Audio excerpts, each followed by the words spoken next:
What's up, guys? And I'd like to thank you for joining me in this installment of My Take, where in this installment I'm going to be throwing out a theory. Well, guaranteed I'm 100% wrong on this, but it's a cool theory that I thought I'd share with you guys. Now, we done heard a lot of stuff coming from the Batman v Superman movie, from everything to how Ben Affleck is the definitive Batman. We got pictures, we got the synopsis, we got a lot of things coming from it. And one of the things that's coming from it is that we still don't know who the big bad villain is. And there's a lot of speculation that it could be Doomsday, and that's basically everyone's #1 pick.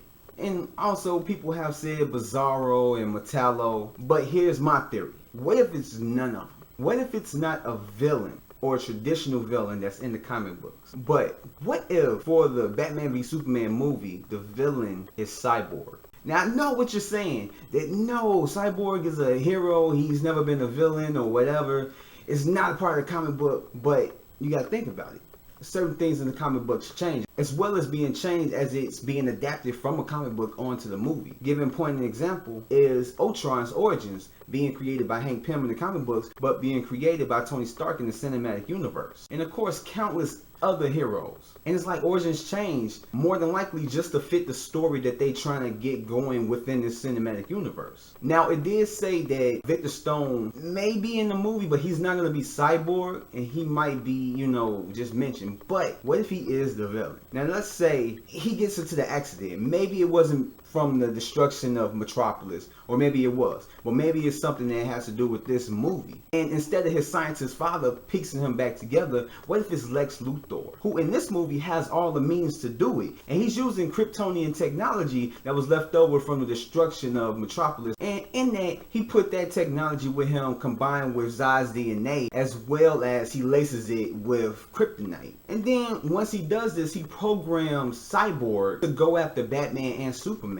He basically looking at Superman with whatever, he has some type of gripe or whatever the story calls for, but he programs him to basically get rid of Superman and basically making Cyborg this badass villain who's as strong as Superman, who has none of his weaknesses, and he could just basically go toe-to-toe with Batman, Superman, Wonder Woman, and any other Justice League members that are in this film. And then towards the end of the film, they defeat him, he gets knocked unconscious or deprogrammed or whatever, and then brought back into the Justice League movie, reprogrammed by his scientist father. And to make up for what he did in Batman v Superman, he wants to help them, and he ends up joining the Justice League, taking down whatever villain. Now, I just thought about it, like, it's just a theory. Like I said, guaranteed I'm 100% wrong on this, but I thought it would be something so cool to see them do something different, to bring a new type of villain and give a new origin story, or just kind of tweak the origin story of Cyborg, using him as the villain at first and then ends up becoming the hero later,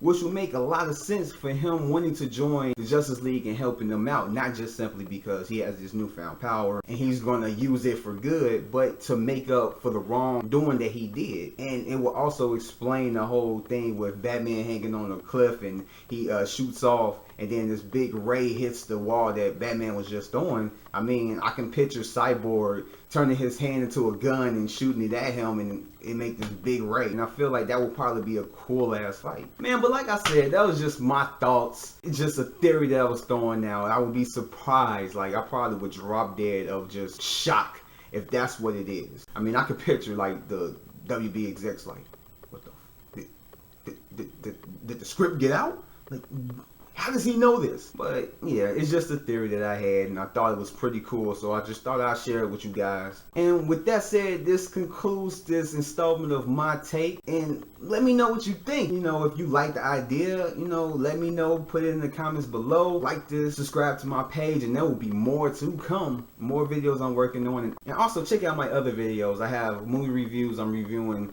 certain shows, and just giving my take on certain movie news and everything that's coming out or whatnot. And with that said, I'll catch you later. Until next time.